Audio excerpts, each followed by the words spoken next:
Kembali bersama kami dan sudah di segmen terakhir dari tokoh kita. Tidak terasa tapi sangat menarik sekali dan mungkin masih membahas mengenai kiprahnya Bapak di dunia internasional gitu. Ketika bisa dikatakan sebagai orang Asia pertama yang ketika waktu itu memiliki klub basket gitu. Kemudian lanjut lagi Presiden Inter Milan.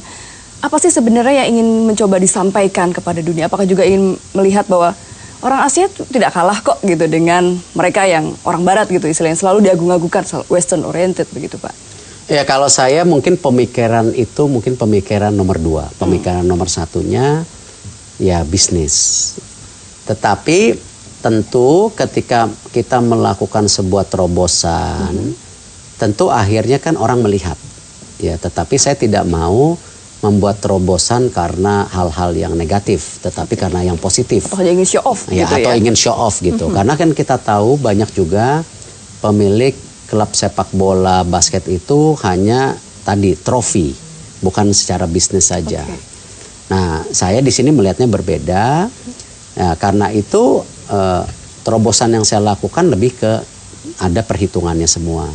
Dan alhamdulillah tentu saya harapkan juga dengan terobosan ini juga ngasih lihat juga bahwa pengusaha Indonesia tidak kalah di luar negeri. Dan kita harapkan juga orang Indonesia tidak kalah di luar negeri. Tinggal bagaimana tadi kita membangun optimisme itu. Dan saya harapkan juga tadi dengan sekarang ada globalisasi, kita sebagai negara sama seperti Asian Games tadi. Kita ini mesti punya merek sendiri sebagai negara gitu. Dan kita tahu persaingan negara itu sekarang meningkat. Tidak hanya merek, sekarang ada yang namanya pop culture country.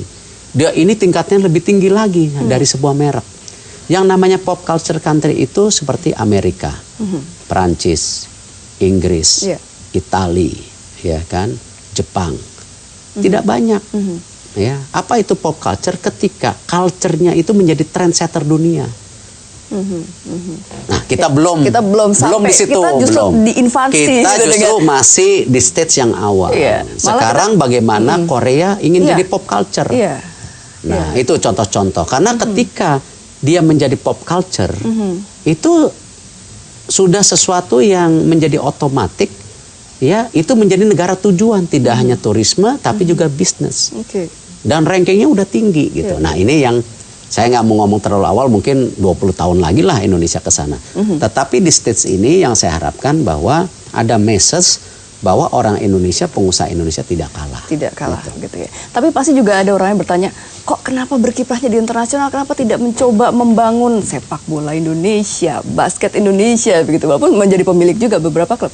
Mungkin ada pertanyaan juga seperti itu. Kembali gini, apa industrinya kurang mendukung? Kalau basket kan sudah dari tahun 99, bahkan kita klub basket pertama yang punya stadium basket.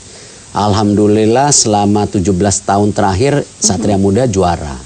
Satria Muda merupakan klub yang punya banyak fans dan juga sponsorship. Dan kalau kita lihat juga ketika saya berpartner dengan Pak Glenn Sugita di Persib, saya minimal cuman kecil. Nah itu juga membuat inovasi baru di Persib, bagaimana tadi income dari Persib itu mayoritas dari sponsor. Ya, fansnya sangat besar. Jadi kalau ditanya saya tidak, sudah. Jadi kalau ditanya, oh Pak Erik nggak pernah bangun stadium, udah. Cuman memang kan mungkin tidak tersiarkan, tidak sesuatu yang ditunjukkan gitu. Kalau di luar negeri kadang-kadang sudah langsung jadi berita. Nah, ini yang saya harapkan juga tentu industri olahraga Indonesia harus meningkat. Terlepas daripada GDP-nya belum sampai. Ya karena industri olahraga itu meningkat ketika GDP-nya 12.000. Nah, akan ke sana. Yang sekarang baru meningkat itu kan tentu tadi industri film dan musik. Karena kan memang kita perlu makan, kita masih lapar bangsa kita. Kita perlu makan, kita perlu pakaian, kita perlu yang namanya kendaraan, kita perlu rumah. Setelah ini ada baru hiburan. Nah, film, musik sudah. Olahraga itu lebih mahal lagi. Nah, itu perlu waktu. Tetapi bukan berarti secara industri tidak dikembangkan dari sekarang. Harus.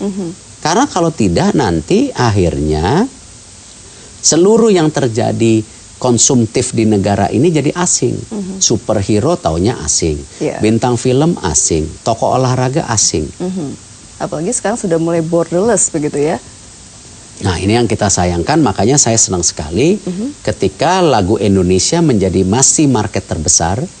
Saya senang sekali ketika industri film Indonesia juga sudah mulai di tingkat banyak penonton di atas 1 juta. Gitu. Nah ini yang paling tidak ada penyimbangan. Nah olahraga, saya harapkan juga nanti industri olahraga kita, bola, basket, lain-lain sudah mulai ada. Gitu. Kita harapkan. Baik, mungkin apa harapan gitu dari seorang Erick Thohir gitu ketika sudah mungkin bisnis hampir semuanya ketika yang dipegang oleh Pak Erick sukses, adakah impian yang belum dicapai atau ada harapan juga? Alhamdulillah Allah baik dengan saya.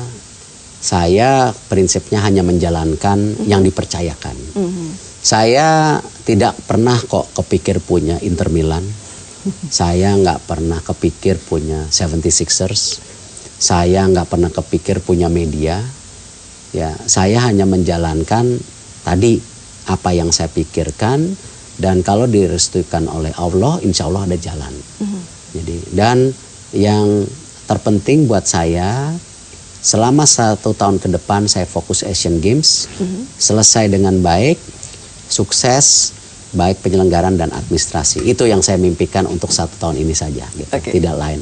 Oke, baik, terakhir mungkin ada yang ingin disampaikan gitu kepada masyarakat, kepada ya untuk dukungan Asian Games, termasuk juga mungkin ada apa ya semangat kepada pengusaha muda untuk lebih aktif, lebih fokus atau? Ya kalau saya simple, ayo dukung Asian Games, kapan lagi? Ya masyarakat menonton suatu atraksi-atraksi kejuaraan kelas dunia, atlet dunia. Saya juga mengharapkan juga tadi peran swasta bantu sponsor, ya. Saya juga mengharapkan juga pemerintah terus serius. Saya juga mengharapkan juga nanti dalam arti ini menjadi event yang baik, menjadi sebuah kebanggaan. Untuk pengusaha Indonesia, don't give up. Kita bangsa besar, kita punya market yang cukup besar.